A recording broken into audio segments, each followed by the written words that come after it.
Yo, what up, Street Talks? Air came. All right, some quick turbo thoughts. So, this one is a critique on America. So, first and foremost, my thought is actually life in America is not very good. So, let me outline some reasons. So, first and foremost, I think the biggest issue is life in America is actually too distracting, right? So we're too distracted by, consumerism, advertising, marketing, products, product optimization, etc. And it looks like all these things that end up happening end up becoming just like a repackaging of some sort of like consumerist ideas. Like even minimalism is like the elitism 2.0, and I think what a lot of people are trying to do with minimalism is you're trying to find, I'm a sucker at this too, right? You're trying to find the perfect product that will satisfy your every desire. Now, the reason why this is kind of a dead end is that you're always trying to think that the way to cure your problem or your ills is through some sort of product, through some sort of service, whatever. And the bias in America is that there's this ever-growing optimization for quote better, but better in some sort of superficial way. So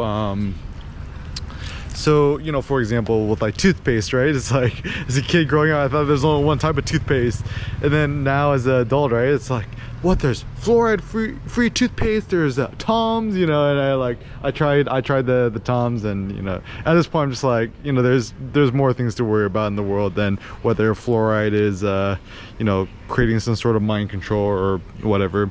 And so I think that's one thing. And I think in America, too much of the focus on this like progressive quote woke politics is actually doing us more harm than good. And actually, one of the things I like about being in Phnom Penh, Cambodia, or even life in Vietnam is, I suppose the benefit, there's politics everywhere, right? But because I don't really know the local, at least here in Phnom Penh, right? I don't really know the local language. I could spend some more time in my own thoughts rather than partaking in silly petty politics about stuff, right? Like even Koreans love to talk politics or government, like to critique the government all the time. And and I think the reason why this is so distracting is every single person or subgroup or whatever seeks ascendancy. They want more power, they want more influence. All organizations, clubs strive towards this. But I like the idea that, at least for me, I like the idea of being able to not be distracted by superfluous ideas and just be kind of Zen zone focused on myself. And like for example, this is like a big thing, right? Like when you're living in like Southern California or lots of parts of California or anywhere in America, maybe outside of San Francisco or New York, I feel like 99.9% of the time everyone's thinking about cars, right? Like it's like gotta, even Tesla, right? Like the genius of Elon Musk and stuff like that is that maybe besides a house, a car is probably the biggest expense that one's going to incur in their lifetime. And actually, like a lot of my friends, they've probably spent millions of dollars in cars, right? Like, buying and upgrading cars, and there's always a new version. Like even, it's funny because the new Supra came out kind of recently, and everyone's complaining that it was only an automatic, but then now it just came out in stick. So imagine all the people who shelled out the money to buy the automatic. They must be pissed off that there's the manual transmission one. And low-key, I'm sure Toyota planned this from the start. But anyways, so I think ultimately the biggest issue and concern here then is too much over-reliance on wanting to buy stuff. And this is actually the reason why I'm able to maybe think more or have more turbo thoughts or become more philosophical when living abroad, like living in a hotel and stuff like that, is the thought of accumulating stuff or buying stuff or accumulating stuff, it's not even like I trying to force myself not to think about it. It's just, it just doesn't come to mind, right? Like, you know, I just walk everywhere here. Or if we're gonna go somewhere, we take a Grab taxi, which is like the Southeast Asia version of Uber. It only costs like $1 or $2 to go anywhere.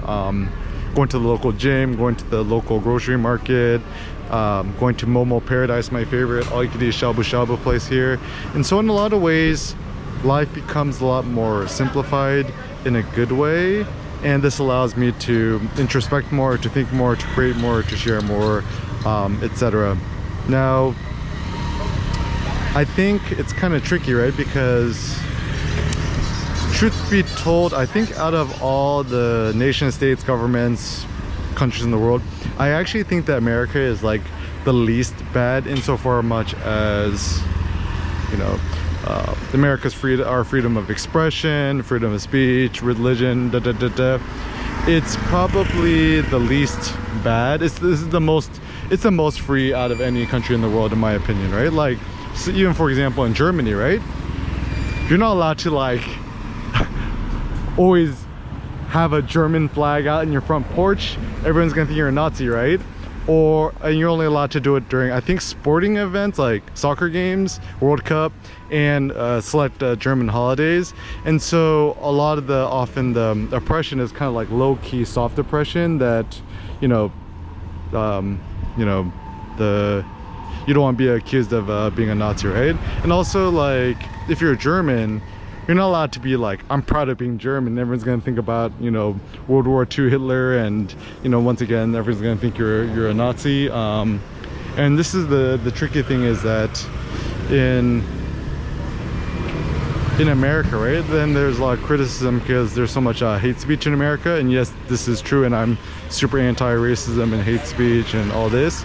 However, at the same time, it's kind of like two ends of the sword, right? If you want more freedom of speech and more freedom of expression, you're gonna have more of these weirdo extremist groups, which I'm not a huge fan of, but it's kind of part of the game. So like, I would probably prefer a government or a world or a society or a place where I am personally allowed my personal maximum amount of freedom of expression and stuff like that, yet knowing that at the expense of that, there's going to be lots of other bad things that come along with it. So it's like, to maximize our freedom and the good things, you're also going to maximize the bad things, or the extremes. And I think this is also what I realized about America, is that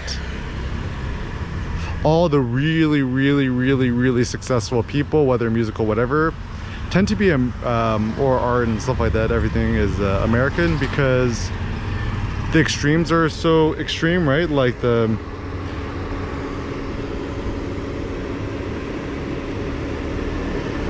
you're extremely successful, or you're just kind of like a nobody. And I think that like even in Eric Kim, like my success in photography, street photography, blogging, vlogging, etc., would definitely not be possible if I was born in, let's say a Europe or Asia or South Korea. So actually, one of the things first of all, I'm really grateful that I was born. I'm grateful that both my dad and my mom immigrated to the States, had me there. And because if I was born in Korea, I'm sure I would just be another Samsung slave. And so actually the ideal is maybe being born in America and then just like living somewhere else where you have greater money leverages. I'm personally I'm currently here in Phnom Penh, Cambodia. I personally love it here. I think it's my new favorite city in the world, best gym in the world.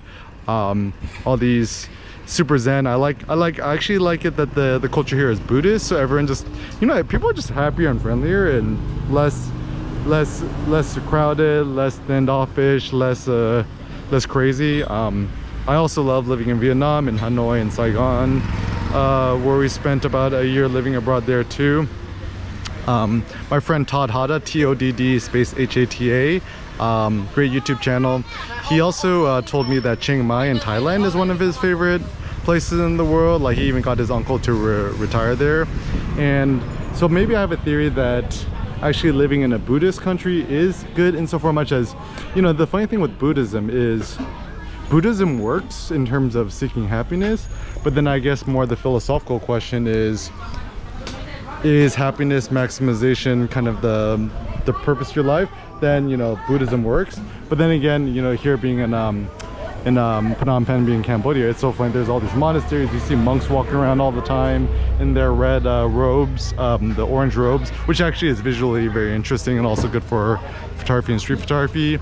But, you know, would you rather be a happy, destitute, ascetic monk with no possessions and no power and influence, or would you rather be insanely impactful American entrepreneur who's, I guess, not as happy? And I probably choose the second. Like, probably better to be a miserable Kanye West or a miserable Elon Musk than to be a happy cow. And, you know, it's like, would you rather be what, a happy cow, or would you rather be the hungry wolf? I choose to be the hungry wolf. Or would you rather be the juicy delicious lamb, or would you rather be the eagle, like in the example of Nietzsche's example, right? But anyways, so long story short, if you have the option as an American, you're watching this, I don't know what country you're coming from, but living somewhere else where you could leverage your money and time a lot better seems to make the most sense. Like, you know, I spend a lot, you know, I was born in the States, born in the Bay Area. I still have my 501 area code. I don't really think there's any good American city to live in. Like, yeah, no, like even the only cities you could really live in without a car, it's probably San Francisco or New York. But San Francisco, you know, it's, you know, it's, you know, way too expensive to live there, too many guys, you know, too much tech focus, not enough variety, and the city's kind of dirty, whatever. I mean, actually, I really like the Mission District, you know, but and then maybe besides San Francisco, you got New York. But even New York is like kind of too crowded and stuff like. Yeah, a lot of people are going to Brooklyn. I'm like, dude, Brooklyn's a suburb. Brooklyn's pretty boring, right? It's like, you know, you either live on the island, or you don't live on the island, right? And some places I did like on the up and up was